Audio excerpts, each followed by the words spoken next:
তবে polygraph test কিন্তু একেবারে কনক্লুসিভ নয়। পলিগ্রাফ টেস্ট তো এর আগে মানুষ তো জানেই না, মানে শুনছে just. Polygraph test, narco analysis, এরকম বেশ কয়েকটি পরীক্ষা রয়েছে যেগুলি করতে গেলে প্রথমে যার করা হবে তার একটা অনুমতি নিতে হয়। দ্বিতীয়ত বলা হয় যে পলিগ্রাফ টেস্টটাই সব নয়, পলিগ্রাফ টেস্টের যে ফলাফল তার সঙ্গে আরো অন্য তথ্য প্রমাণ মিললে তবেই একজনকে দোষী ঠাউরানো যায়। দ্বিতীয় কথা এটাও বলা হয় যে যার মনের জোর অসীম সে কিন্তু পলিগ্রাফ টেস্টের এই পরীক্ষা উতরে যাবে। এখানে যে লোকটির পলিগ্রাফ টেস্ট করা হলো তাকে তো দেখলাম পরপর 5 দিন সিবিআই এর দুধে গোয়েন্দাদের ঘোল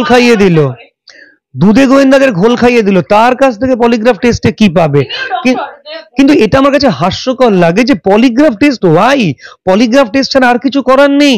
আমার তো মনে হয় সেদিন ঘটনাস্থলে, সেদিন ওই হাসপাতালে যারা যারা ডিউটিতে ছিলেন তাদের প্রত্যেককে জেরা করা প্রয়োজন ছিল, জেরা করা হয়েছিল কি? অন্য ছাত্রছাত্রীদের কাছ থেকে বয়ান নেওয়া উচিত ছিল। তথ্য প্রমাণ লোপাট করেছে, যাদের বিরুদ্ধে পুলিশ তথ্য প্রমাণ লোপাটের অভিযোগ, সিবিআই কি তাদের জেরা করছে? আর কবে জেরা করবে? কেন্দ্রীয় বাহিনী দেওয়া মানে রাজ্য পুলিশ বা রাজ্য প্রশাসনের মুখ পোড়া, এছাড়া কিন্তু কিছু নয়। দেখুন সিবিআই তো এরপর আস্তে আস্তে সব হাসপাতালগুলোতে কেন্দ্রীয় বাহিনী দেওয়া হবে, কিন্তু যে বিচার যে মানুষ রাস্তায় নেমেছিল সেই বিচারের কি হলো? সাধারণ মানুষ যেন ধরে নিচ্ছেন যে সুপ্রিম কোর্টে মামলা যাওয়া মানে সেটা অতল তলে তলিয়ে যাওয়া। আইনজীবী অর্থের বিনিময়ে লড়ছেন, সেখানে লক্ষ লক্ষ টাকা, যেটা আমাদেরই ট্যাক্সের টাকা, সেটা দেওয়া হচ্ছে। তার দায়বদ্ধতা আছে, তাকে যা বলতে বলা হবে তিনি তা বলতে দায়বদ্ধ। কিন্তু আমরা তো নই, আমরা সাধারণ মানুষ, এবং আমাদের এই ঘটনাটা আমাদের মধ্যে একটা জাগরণ তৈরি করেছে, যে জাগরণ, যে গণজাগরণ আমি কামদুনির পরে দেখতে পারিনি। কামদুনির সময়ও কিন্তু অভিযোগ ছিল যে মেয়েটির নাভি অবধি তাকে চিরে ফেলা হয়েছিল, পোস্টমর্টেম রিপোর্ট তো অন্য কথা বলেছিল। অর্থাৎ আমাদের তো এটাই অভিযোগ যে পোস্টমর্টেম রিপোর্টটা সেদিনও ম্যানুফ্যাকচার করা হয়েছে, এটা আমাদের অভিযোগ। পোস্টমর্টেম রিপোর্ট নিশ্চয়ই অন্য রকম কি ওরে তৈরি করা হয়েছে। এখন আমরা চাই কেন ফরেনসিক সায়েন্স ল্যাবরেটরির রিপোর্ট আসছে না? সঠিকভাবে আক্রমণ করে, নির্যাতন করে হত্যা করা কি সম্ভব একজনের পক্ষে? আজকে দীর্ঘ বেশ কয়েকদিন হয়ে গিয়েছে, মূল অভিযুক্ত ধরা পড়েছে কিনা আমরা জানি না, কারণ সঞ্জয় রায় মূল অভিযুক্ত এটা আমরা সাধারণ মানুষ বিশ্বাস করি না। আমরা মনে করি এখানে আরো অন্য অনেকের ইনভলভমেন্ট রয়েছে, অন্য অনেকে জড়িত রয়েছে, তাদের কেন ধরা হচ্ছে না? আর কবে ধরা হবে? এটা হলো সাধারণ মানুষের প্রশ্ন। সে সমস্ত পেশার লোক বেরিয়েছেন, উকিল, ডাক্তার, ইঞ্জিনিয়ার, গৃহবধূ, ছাত্রছাত্রী, একটা পেশা শুধু এখনো বেরোয়নি, তারা হচ্ছে পুলিশ। পুলিশ কখনো এই মিছিল করবে কিনা বা তাদের ইনভেস্টিগেশন ভুল, জাস্টিস চাই বলে পুলিশ বেরোবে কিনা আমি জানি না, তবে আমরা দেখতে চাই যে পুলিশও বেরিয়েছে। আর সেই জন্য আমরা সবসময় বলি এই নেইল ক্লিপিং গুলি সযত্নে রক্ষা করতে এবং তারপর সেগুলো ফরেনসিক সায়েন্স ল্যাবরেটরিতে পাঠাতে। এই নেইল ক্লিপিং মানে নখের টুকরোর মধ্যে আক্রমণকারীর শরীরের টিস্যু নিশ্চয়ই থেকে থাকবে যদি সেগুলো ফরেনসিক সায়েন্স ল্যাবরেটরিতে পাঠানো হয়। পাঠানো হয়েছে কি? আমাদের যেটা অ্যাসেসমেন্ট, তাতে মনে হয় যে মেয়েটি বাঁচবার জন্য নিশ্চয়ই আক্রমণকারী যারা, তাদেরকেও আক্রমণ করবে বা আঁচড়ে কামড়ে দেবে, সেরকম কারো শরীরে আঘাত পাওয়া গেছে? অন্তত সঞ্জয় রায়কে যেভাবে টিভিতে আমরা দেখছি তার শরীরে কোনো আঘাতের চিহ্ন নেই। এটা হতেই পারে না, এটাই তদন্তে গাফিলতির সুযোগ ভবিষ্যতেও এখানে নেবে। এবং আপনারা লিখে রাখুন, তোমার অনুষ্ঠানের মধ্যে আমি বলে দিলাম যে যদি আরো সকলকে না ধরা যায়, যদি আরো তথ্য না সংগ্রহ করা যায়, তাহলে অনতিবিলম্বে সঞ্জয় রায়ও জামিনে ছাড়া পাবে। আমি তো শুনলাম সঞ্জয় রায়কে নাকি জেল হেফাজতে দিয়ে দেওয়া হয়েছে, ও কিন্তু ছাড়া পেতে বাধ্য। শুধু তাই না, আমরা ভিকটিমের মায়ের যে ইন্টারভিউ দেখেছি তা তো ভয়ঙ্কর। ভিকটিমের মায়ের ইন্টারভিউটা তো শুনলে বোঝা যায় যে তাকে কিভাবে রেস্ট্রিক্ট করা হয়েছে, তাকে ঘটনাস্থলে যেতে দেওয়া হয়নি, তার কি পোস্টমর্টেম কি ভাবা যায়? আজকের দিনে একজন ডাক্তারের মা, তাকে যখন নৃশংসভাবে হত্যা করা হয়েছে তাকে পা ধরে কান্নাকাটি করতে হচ্ছে। কি প্রয়োজন ছিল যে আত্মহত্যা করেছে বলে রটিয়ে দেবার? কারণ কি? এগুলোই তো আমাদের সন্দেহের ঊর্ধ্বে।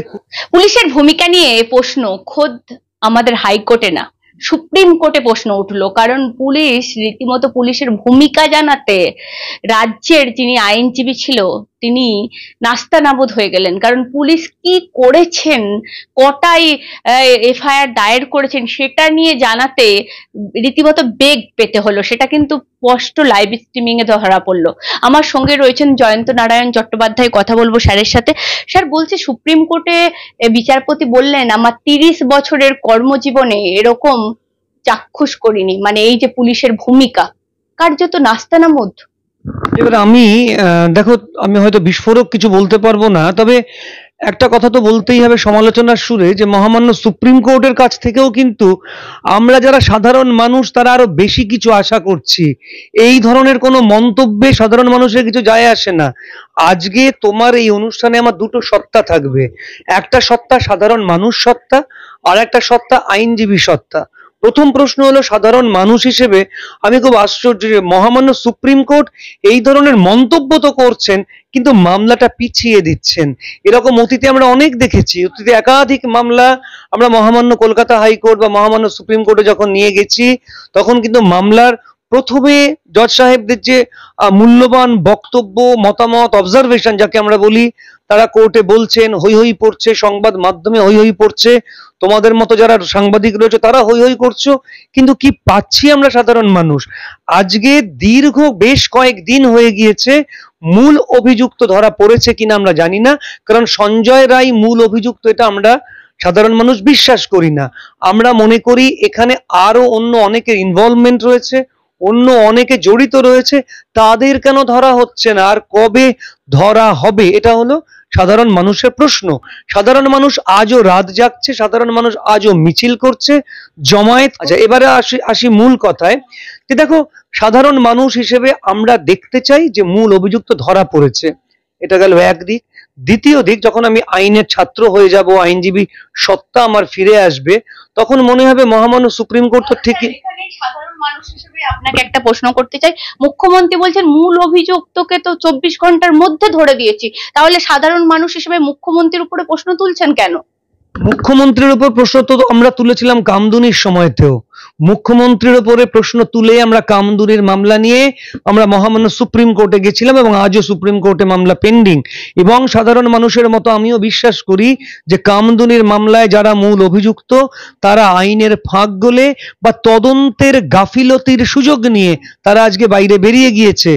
পুলিশের করা বা পরে সিআইডির করা তদন্তে যে গাফিলতি হয়েছিল সেগুলোই বিচার চলাকালীন বড় হয়ে দেখা দিল, এবং তারপর তারা বেরিয়ে যায়। এটা তো সত্যি কথা। মুখ্যমন্ত্রীর বক্তব্যের বিরোধিতা আমরা সাধারণ মানুষ তো করেছিলাম পার্কস্ট্রিট কাণ্ডের সময়, মধ্যমগ্রাম, বারাসাত, মালদা, হাঁসখালি, কত বলবো। কাজেই এখানে তো বিরোধিতা হতেই পারে।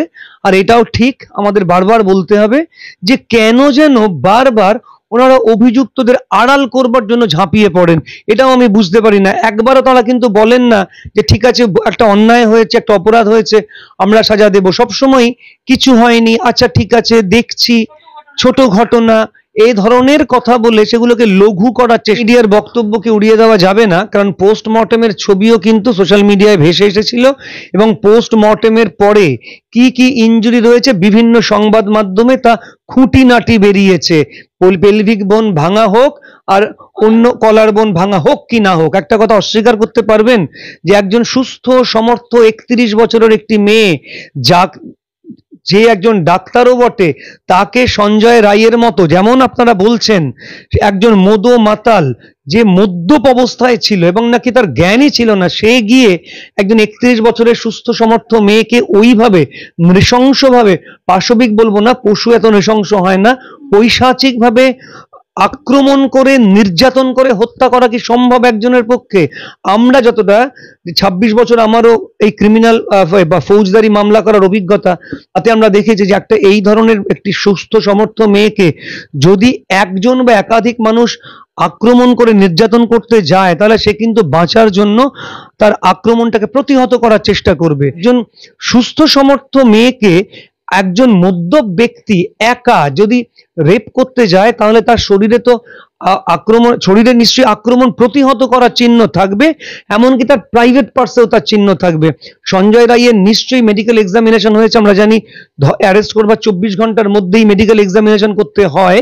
সেখানে কি তার শরীরে কোনো রকম ইনজুরি পাওয়া গেছে? ঠিক এরকম হয়েছিল কামদুনিতে।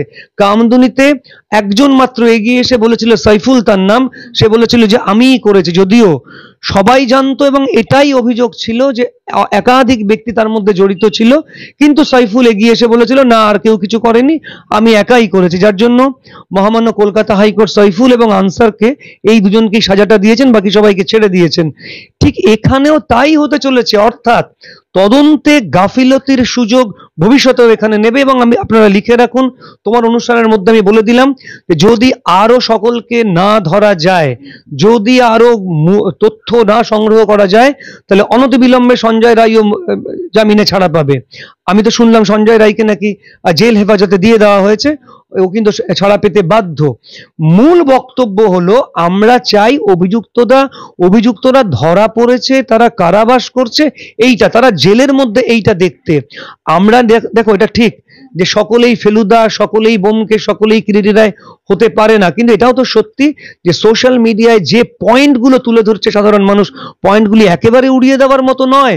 তার কৈফিয়ত কোথায়? কে যদি মিতিন মাসি কেউ হয়েও মূল অপরাধী তাদের ধরতে পারে, তাহলে বাধাটা কোথায়? সমাজে খোলা এই ধরনের অপরাধীরা ঘুরে বেড়াবে, এটা সমাজের মানুষের পক্ষে ভয়ঙ্কর। যদি একজন সাধারণ মানুষ মিতিন মাসি হয়ে ওঠেন, একজন সাধারণ মানুষ ব্যোমকেশ বক্সী হয়ে ওঠেন, তাহলে ক্ষতি কোথায়? এমনকি পুলিশ কমিশনার নিজেই তো বলছেন, কিরকম কন্ট্রাডিক্টরি স্টেটমেন্ট। একই সঙ্গে তিনি বলছেন যে সঞ্জয় রায়কে আমরা ধরে ফেলেছি, আবার তিনিই বলছেন, তোমাদের কাছে ফুটেজও থাকবে, তিনি প্রেস কনফারেন্সে বলছেন যদি আপনারা অন্য কেউ জানেন বা আপনারা কেউ জানেন আরো কোনো অভিযুক্ত এর মধ্যে জড়িত রয়েছে, তাহলে তার নাম আমাদের বলুন। তাহলে তিনি বলছেন কেন? তার মানে তো তিনি প্রতিটা মানুষকে মিতিন মাসি হয়ে উঠতে সাহায্য করছেন, তিনি তো প্রতিটি মানুষকে বলছেন তুমি ব্যোমকেশ হও, তুমি ফেলুদা হও, কারণ পুলিশের নিজের ওপরে আস্থা নেই। কেন বললাম এ কথা? তার কারণ ভিকটিমের মা বাবা যখন হাসপাতালে গেলেন, তাদের বসিয়ে রাখা হলো ঘন্টার পর ঘন্টা। ভিকটিম মারা গেল সকালবেলায়, রাত্রিবেলায় এফআইআর করা হলো।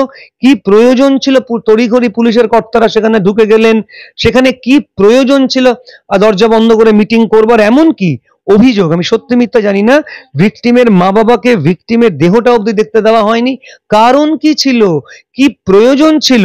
যেদিন সিবিআই দেওয়া হলো সেদিনই অথবা সিবিআই দেওয়ার পরে একেবারে যে প্লেস অফ অকারেন্স আমরা যেটাকে বলি, প্লেস অফ অকারেন্সটাকে ভাঙচুর করবার কি প্রয়োজন ছিল?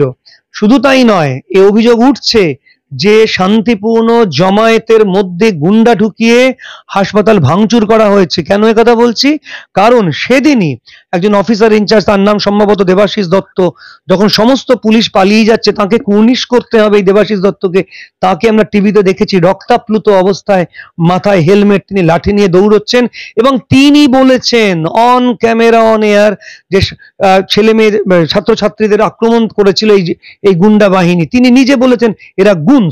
অর্থাৎ পুলিশের নিজের মধ্যে তো বয়ানের ভিন্নতা রয়েছে। কমিশনার একরকম বলছেন এবং তার কথা শুনে বোঝা যাচ্ছে, তার বডি ল্যাঙ্গুয়েজ দেখে বোঝা যাচ্ছে তার নার্ভ ফেল করছে, তিনি যেন কোথাও কিছু লুকোতে চাইছেন। শুধু তাই না, এটা দেখুন, এটা সব এক্স্যাক্টলি এইটা তো আমাদের বক্তব্য যে এত দ্রুততার কারণ কি? আমরা যদি অন্য সম্প্রদায়ের মানুষ হতো, তাহলে আমরা অনেক সময় মহামান্য কলকাতা হাইকোর্টে মামলা করে সেকেন্ড পোস্টমর্টেম করেছি। শুধু আনিস খান নয়, আইআইটির একটি ছেলে যাকে প্রথমে রটানো হয়েছিল আত্মহত্যা করেছে, পরে সন্দেহ করা হলো এবং দেখা গেল তার সেকেন্ড পোস্টমর্টেমে যে তাকে এমপ্লুরা বলে একটা প্রিজারভেটিভ, মিট প্রিজারভেটিভ মাখিয়ে রাখা হয়েছিল। মানে অপরাধীরা কতটা ধুরন্ধর, এমপ্লুরা বলে তাকে হত্যা করে তার শরীরে মিট প্রিজারভেটিভ মাখিয়ে রাখা হয়েছিল। এটা তো সেকেন্ড পোস্টমর্টেম না হলে ধরাই পড়তো না। অর্থাৎ এখানেও পোস্টমর্টেম করা এবং দ্রুত দেহ দাহ করার মধ্যে কিন্তু একটা সন্দেহের ব্যাপার আসছে। এবার আমি যে কথাটা বলতে চাইবো যে সাধারণত আপনারাও জেনে রাখুন যে ঘটনাস্থলটা কর্ডন করে রাখা হয়, সেখানে বাইরের কোনো লোক যাতে না আসে, এটাকে আমাদের ভাষা বলে ফুটফল, বাইরের লোকের ফুটফল যাতে না হয়, অর্থাৎ ওই ফুটপ্রিন্ট যাতে এফএসএল এর এক্সপার্টরা সহজেই পেয়ে যান, তার জন্য জায়গাটাকে ঘিরে রাখা হয়।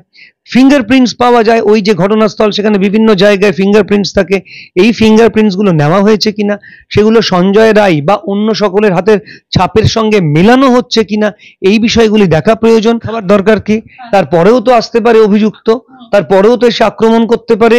কাজেই যেমন গোয়েন্দা গল্পে পাওয়া যায় যে এখানে প্রত্যেককে সন্দেহ করতে হবে, যারা যারা ওই সময় ঘটনাস্থলে ছিল বা থাকতে পারতো বলে মনে করা হচ্ছে, প্রত্যেককে সন্দেহ করা প্রয়োজন। আমি তোমায় বলি যে এই ধরনের তদন্ত যে খুব কঠিন তা নয়, কিন্তু কোথায় যেন একটা যে শুরুতে যে গাফিলতির গন্ধ আমরা পেয়েছি, সেই গাফিলতির গন্ধ যেন আজও চলছে। আর তুমি যে কথা আমায়, এক্স্যাক্টলি, শুধু সেমিনার রুম ভাঙা নয়, আমি তো বললাম সেমিনার রুম ভাঙা এবং ঘটনাস্থলে গুন্ডা ঢুকিয়ে দেওয়া ছাড়াও এটাও শুনলাম ওই দিন নাকি ওই ভিকটিমের গাড়িটাকেও পুলিশ ভাঙছিল। কেন? এটা তো একটা অফেন্স। ভিকটিমের গাড়ি ভাঙবার দরকার কি? তাহলে যে পুলিশগুলি গাড়ি ভাঙছিল বলে অভিযোগ উঠছে তাদের কেন ধরা হবে না? যে গাড়ি ভাঙার নির্দেশটা তোমরা কার কাছ থেকে পেয়েছো? এই যে ধরুন ভিকটিমকে বসিয়ে রাখা ঘন্টার পর ঘন্টা, এই যে ধরুন তাড়াতাড়ি দেহ সৎকার করা, আমি সেটা নির্যাতিতার মা বলেছেন, আমি শুনেওছি। এটা সিবিআই এর একেবারে নিজস্ব তদন্ত পদ্ধতি, তারা কি করবে না কি করবে, সিবিকে কি করবে সেটা নিয়ে আমার কোনো মতামত নেই, কিন্তু বিভিন্ন ভাবে কিন্তু তদন্তের উদ্ঘাটন করা যেতে পারত। এছাড়াও পুলিশের বিরুদ্ধে অভিযোগ, পুলিশ তথ্য প্রমাণ লোপাট করেছে। যাদের বিরুদ্ধে পুলিশ তথ্য প্রমাণ লোপাটের অভিযোগ, সিবিআই কি তাদের জেরা করছে? আর কবে জেরা করবে? আর সুপ্রিম কোর্টের মহামান্য বিচারপতিদের প্রতি সম্পূর্ণ শ্রদ্ধা রেখে বলবো, ঠিক যে ধরনের দ্রুততা আমরা আশা করেছিলাম এই মামলার নিষ্পত্তির ক্ষেত্রে, সে দ্রুততা আমরা দেখতে পাচ্ছি না। কিছু মন্তব্য হয়তো আলোড়ন ফেলেছে মহামান্য বিচারপতিদের মন্তব্য, কিন্তু এই যে দীর্ঘায়িত হয়ে যাচ্ছে একটা তদন্তের ক্ষেত্রে, এই দীর্ঘায়িত হয়ে যাওয়াটাও তো ভালো না। এই দীর্ঘায়িত হওয়া মানে যে তথ্য প্রমাণ লোপাট করা হয়েছে তাদের বিরুদ্ধে মহামান্য সুপ্রিম কোর্ট কি রায় দিলেন, যে অভিযোগ পুলিশের বিরুদ্ধে উঠছে তাদের বিরুদ্ধে মহামান্য সুপ্রিম কোর্ট কি রায় দিলেন। হ্যাঁ, এটা ঠিক যে এখন আজকাল তো সুপ্রিম কোর্টে কি হচ্ছে না হচ্ছে সেটাও আমরা লাইভ স্ট্রিমিং এর মাধ্যমে দেখলাম, কিন্তু খুব কি আশাব্যঞ্জক কিছু হয়েছে? আমি কিন্তু মহামান্য সুপ্রিম কোর্টের ভূমিকায় এখনো অবধি নিরাশ। তার কারণ অতীতের বেশ কিছু বড় মামলার ক্ষেত্রে যে ধরনের রায় বা যে ধরনের ভূমিকা আমরা আশা করেছিলাম সে ধরনের ভূমিকা আমরা পাইনি। বিশেষ করে একটা মামলার কথা বলতেই হবে, সেটা হচ্ছে ডিএ সংক্রান্ত মামলা। কিছুদিন আগে বেশ কিছু চাকরিরত ব্যক্তির চাকরি থাকবে কি থাকবে না এই সংক্রান্ত মামলা, অর্থাৎ সাধারণ মানুষ যেন ধরে নিচ্ছেন যে সুপ্রিম কোর্টে মামলা যাওয়া মানে সেটা অতল তলে তলিয়ে যাওয়া। সেই জন্য সাধারণ মানুষ অনেকটা হতাশ হন। তবে আমি তো আইনের ছাত্র, আমি হতাশ নই। আমি মনে করি যে সুপ্রিম কোর্ট নিশ্চয়ই একটা বড় সদর্থক ভূমিকা নেবেন। আর একটা আমাদের কথা আছে যে justice should not only be done but seen to be done. তার কারণ হচ্ছে যে শুধু ন্যায় হচ্ছে বললেই হবে না, দেখাতে হবে যে ন্যায়টা হচ্ছে। অর্থাৎ সুপ্রিম কোর্টে মামলা যাচ্ছে, কিন্তু মামলা যাবার পর সাধারণ মানুষ দেখতে পাচ্ছে না কি হচ্ছে। এই মামলাটাও সেরকমই একটা মামলা। আর এটা সত্যি কথা, মহামান্য কলকাতা হাইকোর্ট কিন্তু যথেষ্ট সদর্থক ভূমিকা নিয়েছিলেন। সেখানে মহামান্য সুপ্রিম কোর্ট নিয়ে কি করলেন এটা আমরা দেখতে পেলাম না। হ্যাঁ, হয়তো সংবাদ মাধ্যমে অনেকটা ফুটেজ গেল, তার মানে দাঁড়াচ্ছে যে একটা ভবিষ্যতে যাতে না ঘটে সেই বন্দোবস্ত করা হচ্ছে। হয়তো এরপর আস্তে আস্তে সব হাসপাতালগুলোতে কেন্দ্রীয় বাহিনী দেওয়া হবে, কিন্তু যে বিচার যে মানুষ রাস্তায় নেমেছিল সে বিচারের কি হলো? অর্থাৎ এটা তো ঘটনা যাতে ভবিষ্যতে আর না ঘটে তার একটা রাস্তা। এবার দেখুন, সব জায়গায় আপনি কেন্দ্রীয় বাহিনী দেবেন, রাস্তায় পথে ঘাটে স্কুলে কলেজে সর্বত্র তো এ ধরনের অভিযোগও আসছে।